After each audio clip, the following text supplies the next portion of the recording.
Ladies and gentlemen, welcome back to Gaming with me, Tony Moan. We need to talk about this whole PC port thing a little bit more in depth. Of course, the PC port that I'm talking about is Batman Arkham Knight, which I just did my first impression for on the Xbox One earlier today.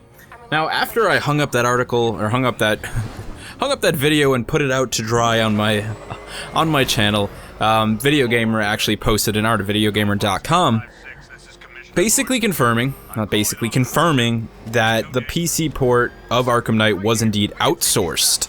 So Rocksteady did not develop it. It was outsourced to none other than Iron Galaxy. Now, we really need to talk about this, and there's a lot I want to say about this because this whole thing has turned into like this giant just firestorm on the internet. Iron Galaxy is currently working on Season 2 of Killer Instinct. They actually took over for the original team that was working on KI when Microsoft let that studio go. And they've been working on it ever since. They've been doing a really great job. A lot of people love Killer Instinct, despite what a lot of people on the internet like to say. Now, in the past, Iron Galaxy has actually done several other ports. They actually did the PC port of BioShock 2, which was fine and dandy. They did the PC port of Arkham Origins, which was not fine and dandy. And we'll get to that a little bit later, because I think there's something interesting to discuss here. They also did the last-gen ports for Destiny, which were fantastic. They've done a lot of ports. They've worked on a lot of tech with a lot of different developers over the years, and most of it's been all right. They've done an all right job. You know, they haven't really had a lot of issues. Yes, there's been some real sort of donkers here and there. Arkham Origins being one of those games, because that game was in rough shape on the PC, similar to Arkham Knight. I don't believe it had a 30 FPS cap, but it did have a lot of bugs and a lot of issues. Interestingly enough, the two games that Iron Galaxy have ported most poorly, most notably, are games that they have been outsourced to by Warner Brothers. A lot of people already kind of pointing the finger at Rocksteady for this. Once again, you have to look at the fact that it's very likely Rocksteady has no control over outsourcing for the PC. I can imagine some sort of meeting where the developer said, "Hey, we don't have the time to make a PC version of this. We don't have the, the manpower. Oh, we'll just outsource it. Don't worry about it."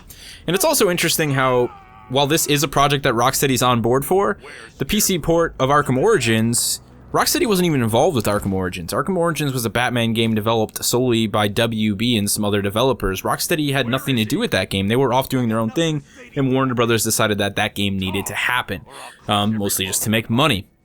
So it's very interesting that the two ports that they are now confirmed for pretty much just making an absolute disaster of are ports where Warner Brothers was directly involved, one of which Rocksteady wasn't even on board for. So that's just a whole bunch of shenanigans and just one big giant crap fest. I should have mentioned that Iron Galaxy is a very small development team. They do not have a lot of people. Some people were, pointing out that in the credits, that's, the Video Gamer article, that there's only 12 people on Iron Galaxy. It is something like that, around 12 people. Not a lot of developers. And considering they are actively developing characters for Season 2 of Killer Instinct, not sure when they could have found the time to do this. However, they do have a decent track record, so I don't see anything wrong with giving them the port of this game. It just sucks that this is how it turned out. It turned out to be such a nightmare.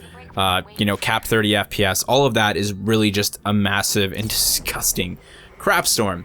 Now, the funny thing that this leads me to, though, is if you go on Iron Galaxy's Facebook page, whom I actually follow for Killer Instinct updates, I also love how a lot of these articles aren't pointing out that they've had anything to do with Killer Instinct. It's one of the big games that they're developing. I don't think people are aware of this because it isn't directly listed on their main website, which looks like it probably hasn't been updated in a very long time. But their Facebook page is being swamped. As soon as those articles went live, I love how everyone on the internet, I mean, this is just common internet stuff, I'm not trying to make any sort of a point here. We know this is how the internet works. The sort of, how would you say it, the vocal minority has decided to attack Iron Galaxy on every single one of their posts. There's a post for one of the new characters that was streamed coming out in Season 2 of Killer Instinct, and there's just a bunch of people saying that they're fuckheads, learn how to make a PC port and all this nonsense. And I'm sorry, but the majority of those people, right, they bought that game fully knowing that they knew nothing about how it was going to perform on PC, and I'm sorry, but I absolutely laugh in their faces. This is why pre-orders are bad.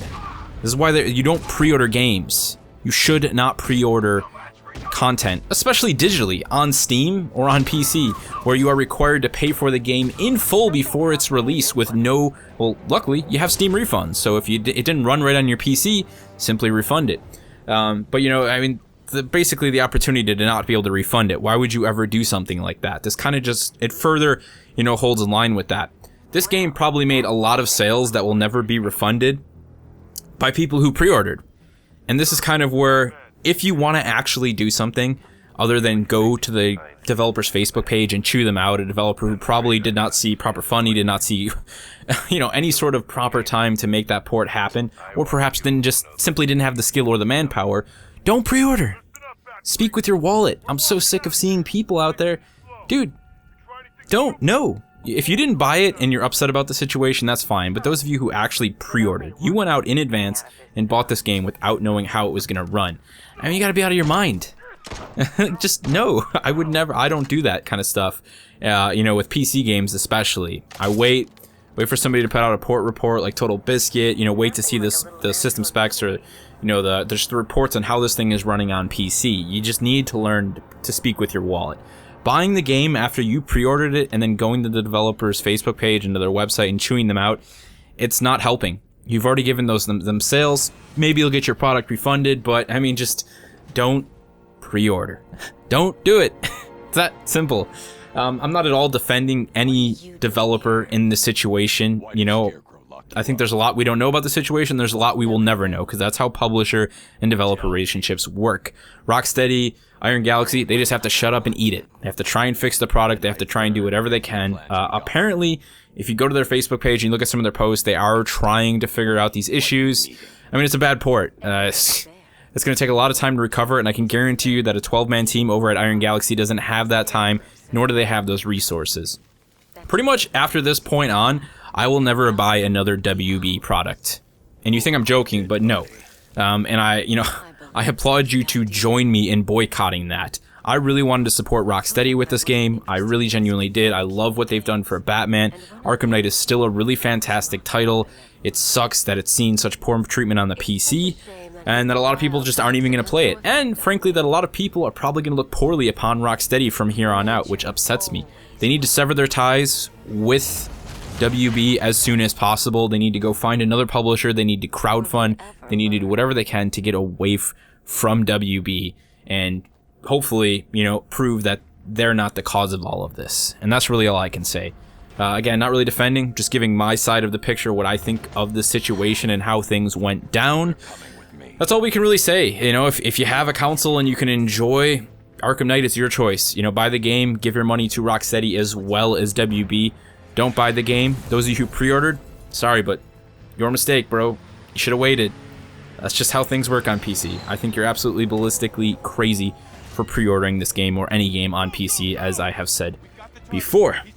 That's really it, guys. I don't really have anything else to say. Share your thoughts on the whole situation. Who do you think gets fault? This is just going to end up being like one massively awful comment section. I know that right now. But hey, whatever, I can't stop you from doing what you want to do. Just think twice about going and chewing out a 12-man development team and, get on the phone with WB. Send messages to WB. Demand your refund. Apply for your refund on Steam. Make your voice heard, and if you made the mistake of pre-ordering, don't ever do it again. Problem solved. Of course, if you have anything to say to me or any questions you'd like to ask me, whether they be positive or absolutely horribly negatives, as I'm sure they will be, leave them down in the comment section below, and I will see you in the next one.